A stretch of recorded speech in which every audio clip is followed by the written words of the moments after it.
Bonjour mes chers amis, aujourd'hui je vais vous raconter l'histoire d'un grand roi qui s'est fait gardien de port. Alors, sous cette belle mélodie, écoutez-moi bien. Le grand roi David, le grand vieillissant, convoqua ses sujets pour leur faire ses recommandations. Il dit au peuple, « Je suis vieux, il est temps que je vous dise ma volonté en ce qui concerne mon successeur. Vous savez que j'ai 2 enfants. Vous n'ignorez pas non plus que les lois du royaume prescrivent la désignation de l'aîné, quel que soit son sexe. J'ai beaucoup de sympathie pour les femmes et j'ai toujours été respectueux des traditions qui ont fait de mes ancêtres des rois sages, aimés du peuple et respectés du dehors.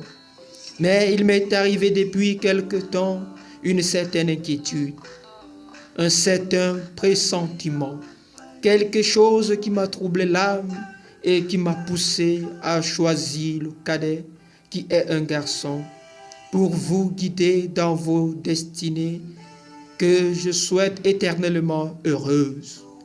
Ne m'en veuillez donc pas, ô bon peuple, si j'ai dû enfreindre nos sages traditions, ni trouver que la volonté d'un homme dont le seul souci est de sauvegarder vos droits, d'assurer la paix, l'intégrité de l'extérieur comme de l'intérieur du royaume, de veiller à ce que chacun de vous mange bien et vive heureux. Quant à toi, ma fille, ton frère t'aimera, il t'aidera, il te donnera tout ce dont tu pourras avoir besoin. » Quand le roi David mourut, son fils Azaël monta sur le trône aux acclamations de toute la foule. C'était la grande fête, c'était un jour immense, un jour de gloire dans tout le royaume. Azaël était d'ailleurs un homme affable, vigilant et économe. Il organisa aussitôt les services du royaume. Il rétablit l'ordre des hiérarchies sociales afin que les grands hommes d'esprit occupassent des postes élevés au même titre que la noblesse de sang.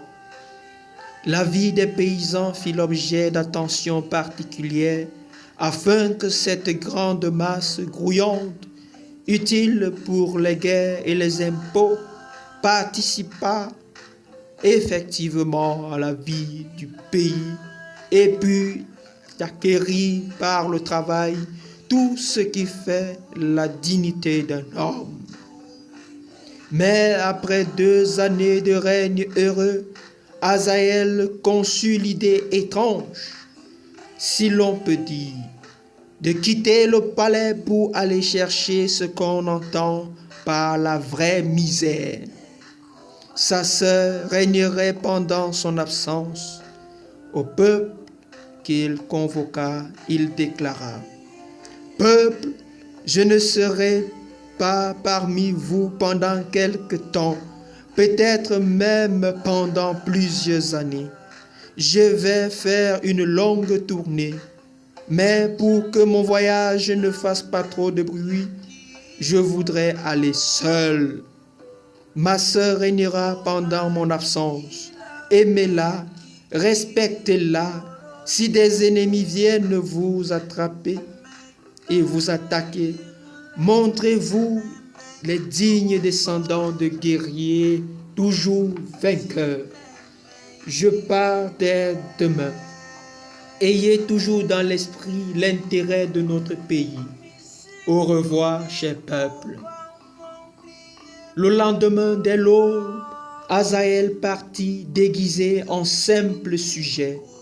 Il arriva devant un palais où 3 filles jouaient, richement vêtues. Il dit, « Ô nobles enfants du pays, vous qui vivez si heureuses, voulez-vous demander à vos parents de me donner du travail? Les enfants demandèrent aussitôt, qui es-tu? Que peux-tu faire? Azaël répondit, je suis un pauvre sujet qui cherche du travail. Les 3 filles le conduisirent au palais et le roi le père dit, si tu le veux, tu seras le gardien de mes porcs et tu vivras dans la petite hutte que voilà. Notre nouveau gardien de porcs, qui se faisait appeler désormais Azaïka, fit son travail avec tant de goût, tant d'ardeur, avec tant de passion et tant d'abnégation. Et le roi observait tout de même que les porcs se multipliaient vite à la grande satisfaction du roi. Le roi était content, il était très heureux de voir que son gendre faisait du bon travail. Le roi commençait à vieillir. Il n'avait que 3 filles. Il voulait des gendres, mais ses filles refusaient toutes les offres qui leur étaient faites. Alors, même que les prétendants étaient de jeunes nobles, forts, riches et beaux, parfois même des princes, elles refusaient. Alors, un jour, le roi appela ses 3 filles et leur exposa leurs devoirs. Il fut alors convenu que le peuple serait convoqué en masse, qu'il serait publié avant la réunion, que les filles du roi allaient choisir leur futur époux. Ah oui, elles devraient choisir leur futur époux. Et oui, le jour fixé, tout le monde était présent, les femmes, les hommes, les enfants, les vieux et les jeunes, tous quelque chose ils avaient en tête. Les uns nourrissaient l'espoir d'être choisis et les autres voulaient satisfaire la curiosité qui les démangeait. Et tandis que d'autres étaient là comme de grands spectateurs pour se nourrir les yeux. Les 3 filles du roi avaient chacune une petite pelote qu'elles devaient lancer sur l'homme de leur choix. L'aînée dirigea la sienne sur un commandant, la puînée sur un jeune capitaine. La cadette, à la grande surprise de tous, cette dernière jeta sa pelote sur le gardien de port. Oh, beaucoup étaient intrigués. Ce choix fut un scandale pour le peuple et pour le roi lui-même. Et tous disaient, ce serait violer la coutume que d'accepter une pareille mésalliance. C'est une pareille mésalliance. Quel malheur! Quoi, disait-on partout? Quelle mésalliance! Quel dégoût! Quel déshonneur! Un gardien de port qui devient l'époux de la fille du roi. Il fallait obliger la petite reine à faire son choix. La fille déclara que sa décision était arrêtée, qu'elle rejetterait tout autre individu, si beau, si jeune, si fort, si riche, si noble qu'il soit. Et le roi en fut si vexé que le conseil des dignitaires du palais, il répudia sa fille. L'ancienne petite noble, maintenant devenue une simple routurière, rejoignit sa hutte sous les huées des voyous de la rue. Nombreux furent des courtisans qui réclamaient la mort de Azaïka. Cette vilaine bête qui, par ses talismans, a pu aveugler l'esprit de la jeune fille. Beaucoup disaient qu'il avait usé d'un stratagème, qu'il avait détourné l'esprit de la fille du roi. Mais le roi, qui par moments trouvait dans ce choix inattendu une part de volonté des ancêtres, voulut plutôt laisser agir le temps. Une guerre se déclara. Tous les hommes valides devaient s'enrôler sous peine de mort. On laissa croire que Azaïka, le gardien de port, était exempté du service militaire. C'était juste un prétexte trouvé par le commandant et le capitaine de ces gens pour faire disparaître leur malheureux beau-frère en le taxant plus tard de déserteur. Alors, Aïka, qu'est-ce qu'il décida? Pourtant, notre jeune ne se laissa pas attraper. Il vint trouver sa sœur, demanda du renfort, et à la tête d'une troupe éprouvée, il participa à la bataille. Le roi sortit vainqueur, son chapeau et son sabre furent pris par les ennemis qui fuyaient. Pendant que l'armée royale rejoignait le palais, heureuse d'avoir vaincu, mais désolée d'avoir laissé perdre le chapeau et le sabre du roi, notre ami continua la poursuite des ennemis jusqu'au moment où il put reprendre le chapeau et le sabre du roi. Il ordonna alors à ses soldats de rentrer, tandis qu'il rejoignait sa hutte. Il n'avait pas encore fini de raconter les événements à sa femme que déjà 2 officiers se présentèrent avec ordre de ramener de force au palais celui-là qui a déserté. En effet, celui-ci était accusé de n'avoir pas participé à la bataille et d'avoir collaboré avec les ennemis en les renseignant sur la composition de l'armée royale. D'autre part, on avançait qu'il avait fait passer la moitié des ports qu'il gardait à l'ennemi. Alors, notre ami Aïka nia les faits qui lui étaient reprochés. Il avait lutté jusqu'au bout, il avait poursuivi les ennemis, il avait repris le chapeau et le sabre. Et il remit au roi le sabre et le chapeau. Alors, notre ami ne reçut pas de félicitations, pas d'honneur, pas d'acclamation, pas d'applaudissements de la part du peuple, ni des guerriers, ni du roi. Mais il fut heureux de pouvoir rejoindre sa femme en paix dans sa hutte et de surveiller ses porcs. Et oui, mes amis, c'était ainsi. Les jalousies s'amplifiaient.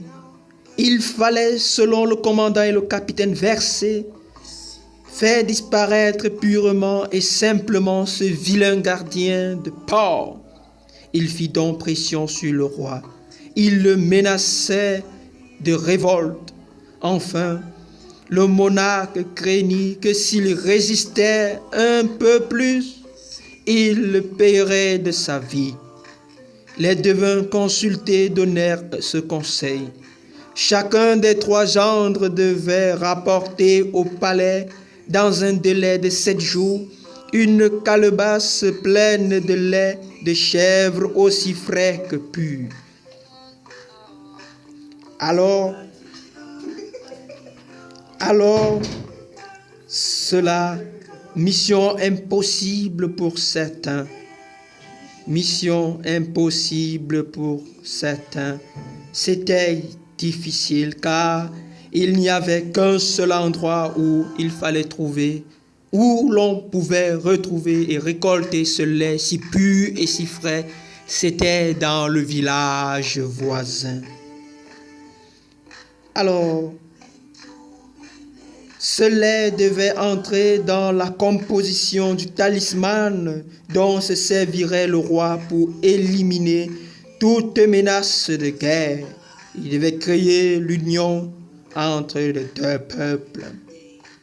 Celui qui ne pouvait pas se procurer ce lait devait être sacrifié. Or, cette recherche était vraiment assez difficile, comme signalé. Alors, notre jeune ami, le gardien de port, alla retrouver sa sœur, fit traire des chèvres, en remplit une calebasse et revint vers sa hutte. Sachant que le commandant et le capitaine allaient venir demander secours à sa sœur, il recommanda vivement à sa sœur d'ajouter de l'eau dans le lait de ces derniers avant de le leur remettre. Alors, le jour fixé, les devins déclarèrent au roi que seul notre ami Azaïka avait pu apporter du lait de chèvre aussi frais que pur. Oh, notre ami, cette fois-ci reçut de vives félicitations, des acclamations, mais il ne fut toujours pas heureux de pouvoir rejoindre sa femme. Il était là, son bonheur était auprès de sa femme, dans sa hutte, près de ses porcs. Enfin, Azaïka jugea que sa mission était terminée, qu'il savait maintenant comment vivaient les petits, comment se comportaient les petits et comment étaient les grands, car sa mission avait pour but de découvrir surtout ce que vivent les petits, quelle est l'oppression que subissent les pauvres, les malheureux. Après cette expérience, il rejoignit secrètement sa sœur. Il reprit son pouvoir. Il fit parvenir au roi, son beau-père, un message dans lequel il annonçait son intention de lui faire une visite de courtoisie et de signer avec lui un pacte de bon voisinage. Il fut l'objet d'une réception grandiose. Mais aux surprises, immédiatement après la revue des troupes, il se fit conduire vers la hutte du gardien de port, où sa femme, se croyant veuve, pleurait son absence. Alors sa femme déclara, qui fut plus étonnée, Madame la gardienne de port devenue reine tout d'un coup, ou le commandant et le capitaine qui se trouvaient face à un rival puissant. Oh, quel étonnement, quelle surprise! Qui aurait cru que le gardien de port était un grand roi? Qui l'aurait cru? Qui l'aurait imaginé? Alors, le roi rentra heureux d'avoir épousé une fille si douce. Il était si heureux, surtout d'avoir pu comprendre ce par quoi le bas peuple passe, quels sont les soucis, quelles sont les misères de chaque jour. Voilà, c'est l'exemple que nous a donné ce roi. Oui, ce roi nous montre l'exemple de beaucoup de choses que beaucoup de nous ignorons lorsque nous sommes en haut. On oublie beaucoup de choses. La vie se limite à notre petit confort. Mes chers amis, j'espère qu'en ce jour, vous avez profité de cette histoire et que pour ceux qui seront rois, chefs demain, pourront penser aux petits qui vivent et à tous les malheurs et désastres qu'ils subissent.